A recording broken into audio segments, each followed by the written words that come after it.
여러분 안녕하십니까? 지난주 전자발찌를 찬 40대 남성이 강도 행각을 벌인 뒤 인천공항을 통해 외국으로 도주한 사건, 저희 TJB가 단독 보도해드렸는데요.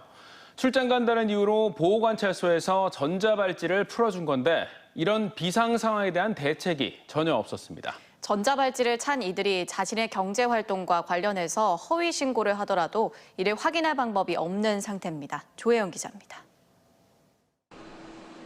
일 때문에 출장을 간다며 인천공항을 통해 두바이로 출국한 40대 A씨. 출국 당일 전자발찌를 찬 상태에서 강도 행각을 벌였지만 보호관찰소에선 범죄 사실을 전혀 알지 못한 채 업체 대표의 신원 보증만 믿고 발찌를 풀어줬습니다. 하지만 A씨는 이후 행방이 묘연한 상태입니다. 경찰이 인터폴에 적색 수배를 요청했지만 잡힌다 하더라도 절차 등을 고려하면 국내 송환까지 최소 2개월이 넘게 걸립니다. 조만간에 들어올 수밖에 없는 환경이 있어요. 만약에 들어오게 되면 전자발찌 관련 법에 따라서 준수사항 위반죄로 엄하게 처벌할 생각입니다. 전자발찌 부착 대상자가 해외를 돌아다니는 이해할 수 없는 상황이지만 보호관찰소도 법무부도 대책은 전무합니다.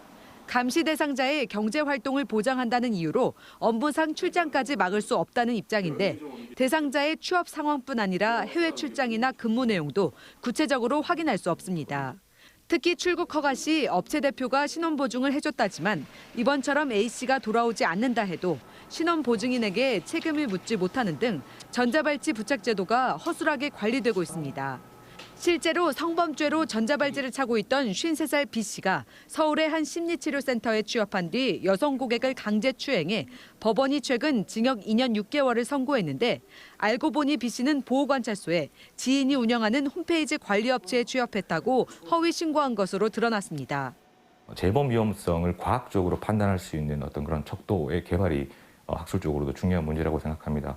실질적으로 그분들을 관리 감독할 수 있는 법무부의 인력이나 예산 지원이 필요하다고 생각이 됩니다. 보호관찰 대상자의 경제활동을 보장해야 한다면 국내든 해외든 이들을 철저히 관리 감독할 수 있는 제도적 뒷받침이 마련돼야 합니다. TJB 조혜원입니다. 추석 연휴 이후 선별 진료소마다 검사를 받기 위한 행렬이 이어지는 가운데 우리 지역에서 모두 116명이 추가로 확진됐습니다. 대전에선 감염 경로를 알지 못하는 확진자가 26명 추가된 가운데 동구 유치원과 유성구 택배회사 관련 확산 등 산발적인 감염세가 계속되며 모두 42명이 추가됐습니다. 충남 천안에서도 타 지역 확진자와 접촉 등으로 20명이 확진됐고 아산과 당진 등 12개 시군에서도 확진자가 발생하며 모두 64명이 감염됐습니다.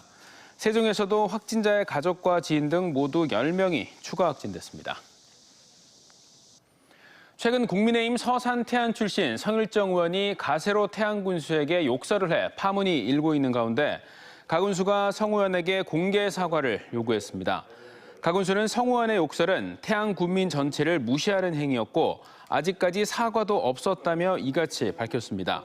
성 의원은 지난 15일 서산 태안 고속도로 건설이 국가도로망 계획에 반영된 걸 한 지역 언론이 보도하자 기자에게 전화를 걸어 가 군수의 역할이 없었다는 것을 강조하며 욕설을 한 것으로 전해졌습니다.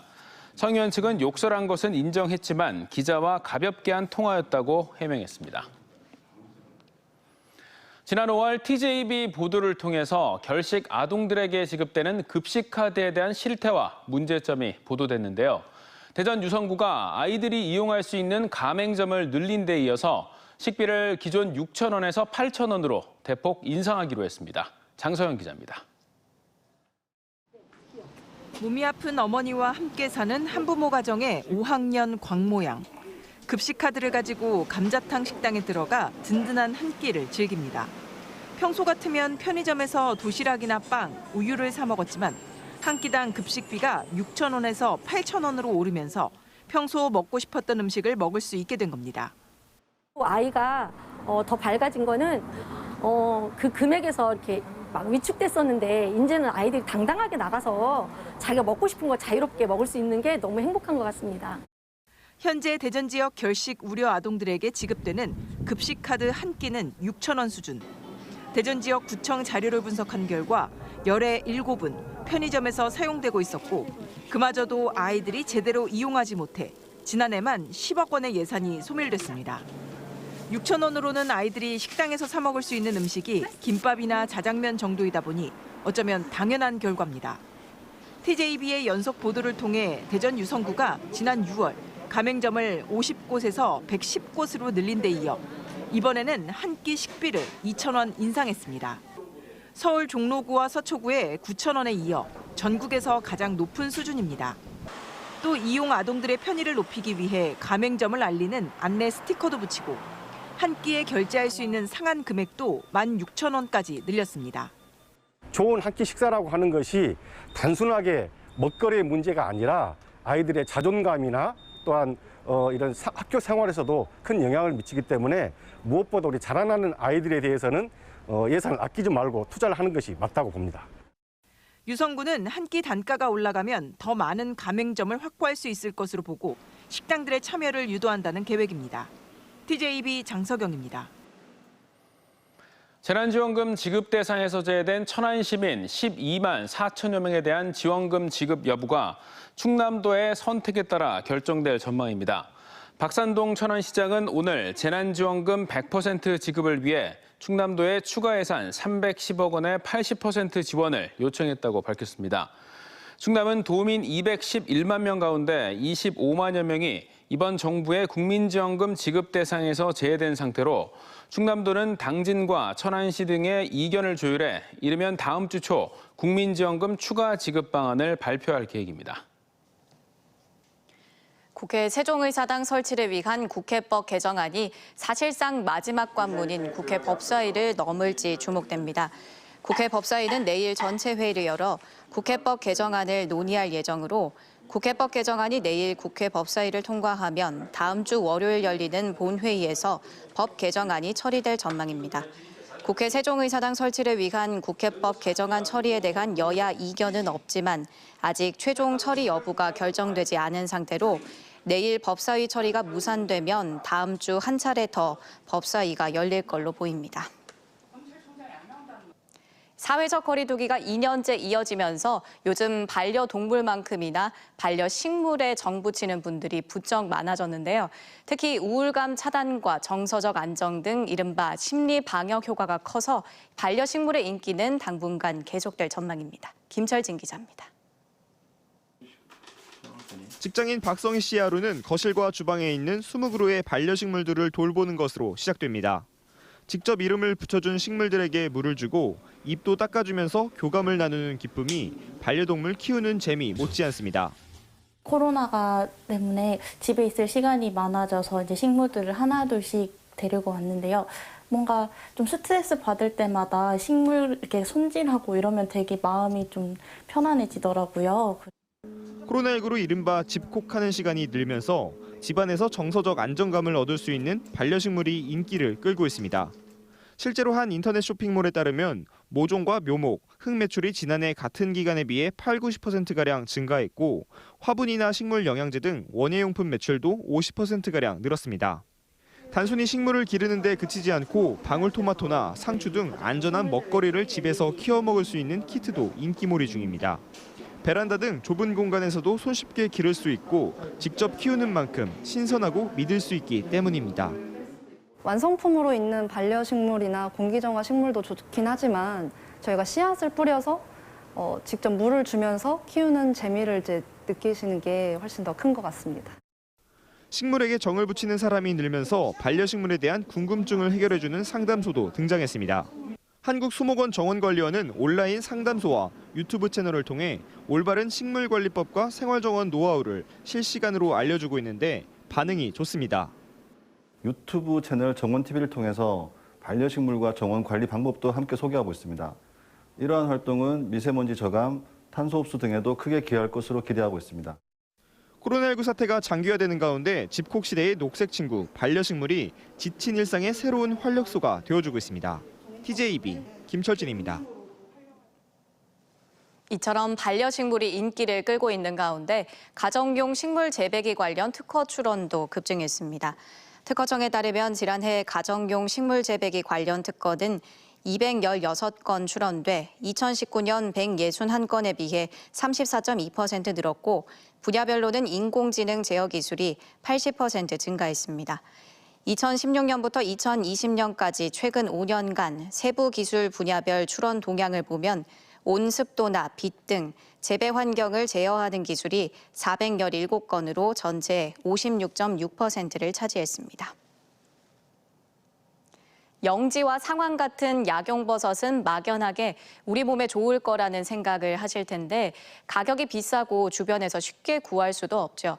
천안의 한 여성 기업인이 여러 약용버섯의 효능을 합성한 복합버섯 균사체를 대량 생산할 수 있는 기술을 개발해서 다양한 제품을 쏟아내고 있습니다. 김진석 기자입니다. 버섯은 크게 자실체와 균사체로 이루어져 있는데 식용인 자실체보다 균사체가 약용 성분이 50배 이상 높습니다. 충남 테크노파크 내 230여 기업 가운데 유일한 농촌 융복합 산업 정부 인증 기업입니다. 이 업체는 톱밥배지에서 재배하는 보통의 버섯과 다른 복합 버섯 균사체 대량 생산 기술을 개발했습니다. 영지와 상황, 차가 등 서로 다른 버섯을 쌀과 보리 배지 위에서 곡물의 영양을 더한 복합 재배로 양리적 효능을 극대화시킨 특허 기술입니다. 건양대 의대 유영춘 교수 연구팀이 폐에 전이된 암세포에 이 복합 버섯 균사체 2mg을 5일간 투여해 암 증식이 억제되는 효과를 국내 최초로 발표했습니다. 암을 확산시키는 혈관 신생 억제 효과를 비롯해 다양한 난치병에 대한 효능이 6년간 연구 끝에 입증된 겁니다. 당뇨와 비만과 같은 그런 대사증후군에 대해서도 굉장히 탁월한 효과가 있고요. 즉 치매를 개선하는 그런 효과가 있다는 것도 밝혔고, 탁월한 효능이 입증된 버섯 복합 균사체는 어린이와 청소년들이 쉽게 밥에 비벼 먹을 수 있는 제품을 비롯해 누룽지와 음료 등 값싸고 편리한 가공식품으로 개발됐습니다. 해외에서 더 각광을 받고 있는데 중국과 중동 등 10여 개국에서 주문이 쇄도하고 있습니다. 김과 인삼회에 마땅치 않았던 충남도 내 농어촌 융복합 6차 가공산업에 새 지평을 열 전망입니다. 천안 토박이 여성 기업인이 결혼도 미룬 채 오랜 기간 억척스럽게 복합 균사체 개발과 연구에 매달려 거둔 결실입니다. 모든 사람들에게 손쉽게 식품에, 음식에, 그다음에 차에 이렇게 손쉽게 먹을 수 있도록 만들었기 때문에 관심을 갖는 거라고 생각이 듭니다. 이 기업은 인근 농가들과 연간 30톤의 쌀과 보리를 계약 재배해 농촌과의 상생 효과도 거두고 있습니다. 국내 유수 벤처 투자사들의 투자 제의도 잇따르는 가운데 충남 6차 산업의 롤 모델로 힘차게 발돋움하고 있습니다. TJB 김진석입니다. 생후 20개월 된 영아를 성폭행하고 학대하다 살해한 29살 양모 씨가 도주 과정에서 금품까지 훔친 사실이 드러났습니다. 양 씨는 지난 6월 15일 함께 살던 25살 정모 씨의 친딸을 성폭행한 뒤 살해한 것으로 조사됐는데 범행 이후 도주 과정에서 빈집에 들어가 신발과 먹거리를 훔치는 등 절도 행각을 벌인 것으로 확인됐습니다. 경찰은 양 씨에 대해 아동학대, 살해 등 혐의 외에 사기와 야간 건조물 침입 절도 등의 혐의를 추가해 검찰에 넘겼으며 양 씨의 신상 공개와 강력한 처벌을 바라는 내용의 청와대 국민청원에는 20만 명이 넘게 동의한 상태입니다. 태안 근흥면 주민들이 태안군청을 찾아 충남도가 추진 중인 해양자원순환센터 설치에 반대하는 시위를 벌였습니다. 주민들은 충남도와 태안군이 순환센터 입지를 근흥면으로 정하면서 주민들과 협의가 없었던 데다 센터 주변에는 멸치 등 수산식품 가공 공장이 대거 몰려 있어서 청정 해역을 오염시키고 주민들의 생활 기반을 파괴할 것이라고 주장했습니다. 충남도는 내년까지 150억 원을 들여 근흥면 도항리 일대 15,000여 제곱미터에 하루 38.5톤의 해양 쓰레기를 처리할 수 있는 시설을 건립할 계획입니다. 민주노총 화물연대는 오늘 SPC 삼립 세종공장에서 소속 노조원들이 참석한 가운데 열악한 노동 조건 개선과 노조 탄압 중지 등을 요구하며 결의대회를 열었습니다. 당국의 집합금지 명령 속에 경찰이 주요 길목 15곳을 통제한 가운데 경찰 추산 150여 명, 주최 측 추산 300여 명이 참석했으며 큰 충돌은 없었지만 화물차에 공장 출입을 막은 노조원 1명이 현행범으로 체포되기도 했습니다. 대전시가 소유주인 충남도와 상의 없이 공사를 진행해 무리를 빚었던 옛 충남도청사 부속 건물 3개 동에 대한 대수선 허가를 받고 공사를 재개합니다. 대전시에 따르면 지난 16일 건축물 공사와 관련해 중구청의 허가를 받아 구조 보강과 내진 공사에 들어가며 철골 기둥 증설과 목조 지붕틀 교체 등을 진행합니다.